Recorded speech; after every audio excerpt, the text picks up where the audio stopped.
Donc, l'année 2026 s'annonce déjà difficile sur le plan économique. Pouvez-vous nous parler des points faibles? Un point faible de l'économie, ça va être l'incertitude. L'incertitude qui touche d'abord le secteur privé, les firmes qui vont investir moins ou qui vont tarder le début, le démarrage des projets, y compris dans l'immobilier. On prévoit un ralentissement de la demande et aussi de l'offre d'entre 2026 et 2028. À quoi peut-on s'attendre pour les prix des habitations? Vous écoutez Sous notre toit, balado sur le logement au Canada, où nous faisons part des dernières nouvelles sur le marché canadien de l'habitation.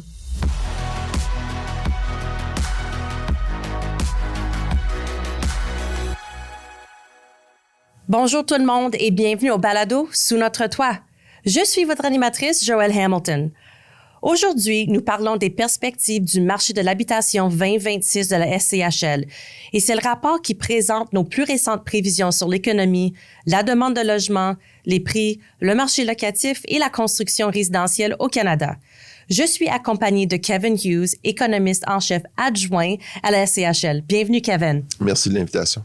Je suis contente que tu es ici parce que c'est un rapport, c'est comme mon rapport préféré de la SCHL. Donc, j'étais tellement contente que tu es ici avec nous pour nous donner comme un survol et un aperçu de ce qu'on prévoit en 2026, 2027 et 2028. Donc, l'année 2026 s'annonce déjà difficile sur le plan économique. Pouvez-vous nous parler des points faibles et comment ceux-ci vont influencer le marché du logement au Canada? Oui, certainement. Avant d'aborder donc ces points faibles, il n'y a pas que des points faibles en passant, on va en parler, mais je me permets de reculer 12 mois en arrière lorsqu'on s'entretenait et je te parlais de un scénario, un environnement à ce point incertain qu'on n'osait même pas nommer un de nos trois scénarios, le scénario de référence. On se dit la probabilité est presque la même. Il y avait vraiment une grande incertitude où on voyait vraiment pas suffisamment clair et c'était assez exceptionnel. 12 mois plus tard, on peut dire qu'on voit un peu plus clair, mais il y a encore beaucoup d'incertitudes et c'est un mot que les économistes aiment, surtout les prévisionnistes, mais c'est vraiment le cas. Et donc, pour arriver au point faible, ce qui sera encore en 2026, un point faible de l'économie, ça va être l'incertitude. L'incertitude qui touche d'abord le secteur privé, les firmes qui vont investir moins ou qui vont tarder, vont tarder le début, le démarrage des projets, y compris dans l'immobilier, mais également pour les ménages qui vont consommer probablement moins parce que, le marché de l'emploi est incertain, parce que, l'avenir en gros est incertain et donc ça va avoir un impact sur les entreprises, mais sur les ménages aussi. Je disais que c'était pas que des points faibles. Il y a le gouvernement, le secteur public. Donc, on sait que le gouvernement a annoncé dans son dernier budget des projets de dépenses très importantes. Et donc, ça va contribuer à la croissance. Donc, au final, on a certains nuages, mais on a quand même le secteur gouvernemental qui va probablement faire en sorte qu'on va selon notre prévision, aboutir à un peu moins d'1% de croissance. Donc, une croissance faible, mais quand même une croissance tout de même. Et que signifie ce contexte économique pour la demande de logement au Canada? Pour ce qui est, donc, je le disais que ça affecte les consommateurs et certainement l'habitation ne sera pas une exception à cette règle du tout. Donc, les gens vont vraisemblablement penser 2 fois avant d'acheter ou peut-être reporter leur achat.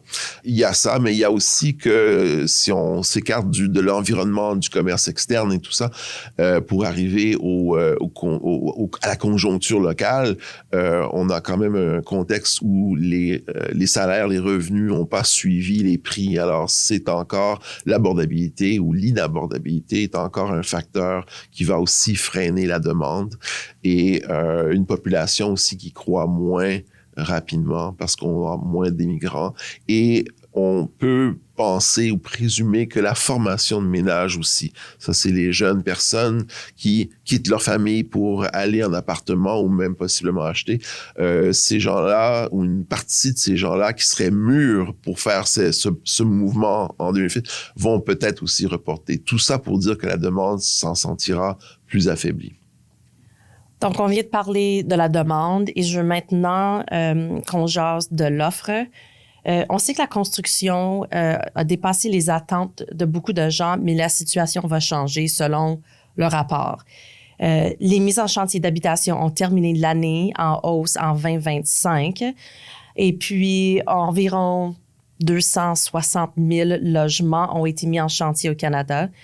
Et c'est le troisième total annuel parmi les plus élevés. Et c'est en fait une hausse de 5,6 % par rapport à l'année 2024.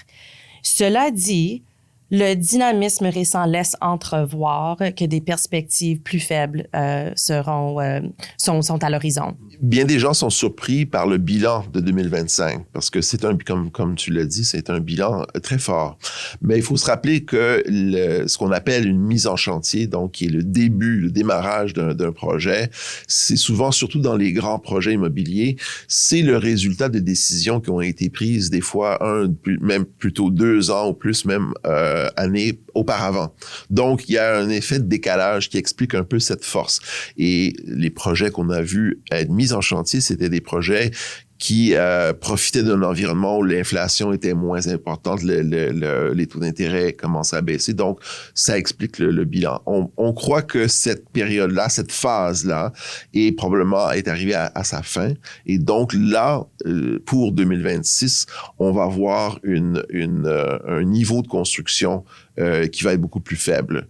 Il y a les coûts de construction, il y a, comme je le disais, les perspectives de croissance de population qui sont plus faibles et la demande, comme on le disait aussi, la demande en copropriété notamment, mais également aussi la demande locative. Donc, ça va avoir un effet de frein sur la construction en 2026, puis même dans certains secteurs, possiblement même en 2027 aussi. Donc, pour résumer un peu ce que tu viens de nous dire, c'est qu'on prévoit un ralentissement de la demande et aussi de l'offre d'entre 2026 et 2028. À quoi peut-on s'attendre pour les prix des habitations?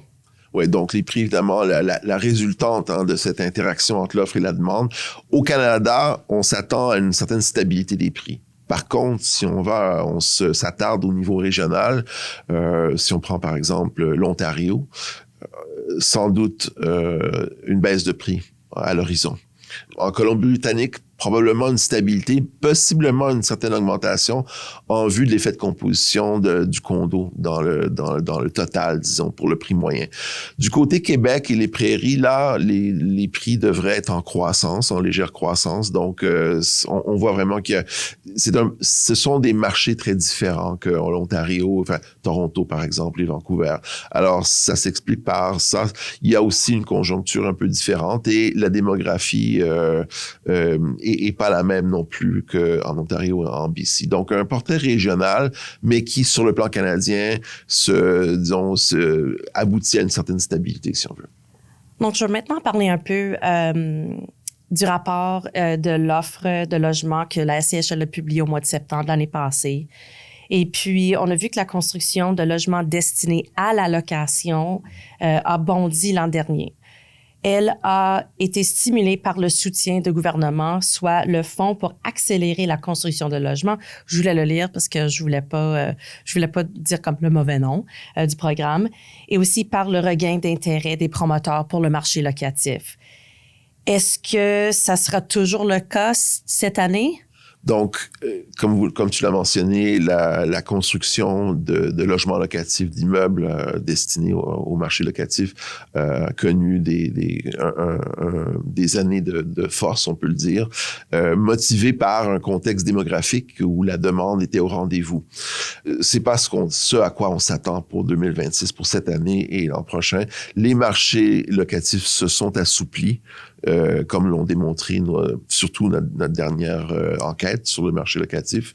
Et c'est sûr que les promoteurs immobiliers le savent et on s'attend, et aussi avec les perspectives démographiques qui sont moins robustes, si on veut, c'est surtout une croissance plus faible des immigrants qui sont pour la plupart des locataires. Donc, tous ces facteurs-là se conjuguent pour une demande plus faible et donc, ils verront pas un changement de perspective. On peut s'attendre à un rythme plus faible.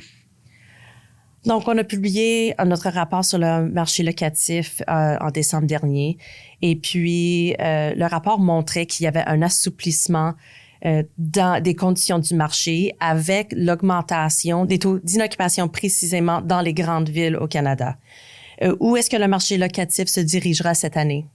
Donc, effectivement, le marché locatif s'est assoupli l'an dernier.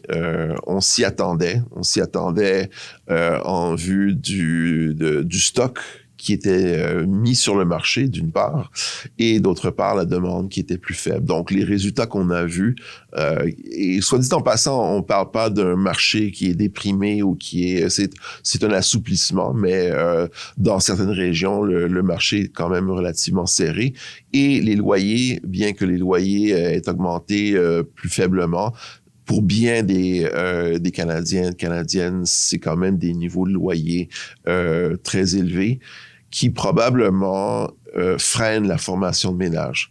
Maintenant, quant à la question de cette année, on prévoit que l'assouplissement sera encore au rendez-vous, peut-être pas au même degré. On ne fait pas de prévision au niveau national, seulement au niveau des RMR. Donc, la situation risque d'être très différente à travers le pays. De façon générale, par contre, les grands projets, surtout certains projets qui ont été terminés, qui seront compris dans notre enquête cette année, feront que le marché va être un peu plus détendu, mais on parle de différences un peu, je dirais, marginales. Il faut maintenant parler des logements avec entrée privée et par ce terme-là, j'entends que ce sont des maisons en rangée, jumelées ou des maisons individuelles. Quelles sont les perspectives pour ce type de logement cette année? Oui, pour ce qui est des logements donc détachés, les maisons de ville, il fut une époque où c'était 80% du marché d'habitation. Maintenant, c'est tout à fait l'inverse, c'est autour de 20%. Donc, c'est un marché, disons, de bien plus petit que jadis, mais dans bien des endroits au Canada où on n'est pas dans un contexte de densification ou autre, c'est quand même un marché qui est important. Et nos perspectives pour ce marché, c'est, disons, peut-être une certaine hausse, une certaine stabilité dans d'autres régions. Je pense encore une fois au Québec et dans les prairies, dans certains endroits, je parle pas de Montréal nécessairement, mais dans d'autres régions de cette province et dans les prairies, peut-être une certaine croissance, mais on parle pas d'une hausse faramineuse non plus. Quels sont les facteurs qui risquent le plus de faire changer les perspectives dont tu nous as fait part?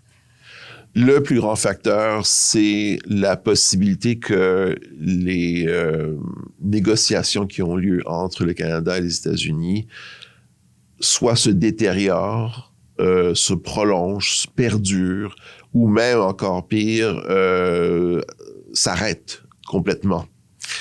Et ça sera le signal probablement d'un changement important dans l'économie, possiblement d'une récession. On ne prévoit pas une récession, comme je le disais, on est autour de 0,7% pour l'année en termes de croissance, mais un scénario tel que je viens de le décrire pourrait enclencher une récession.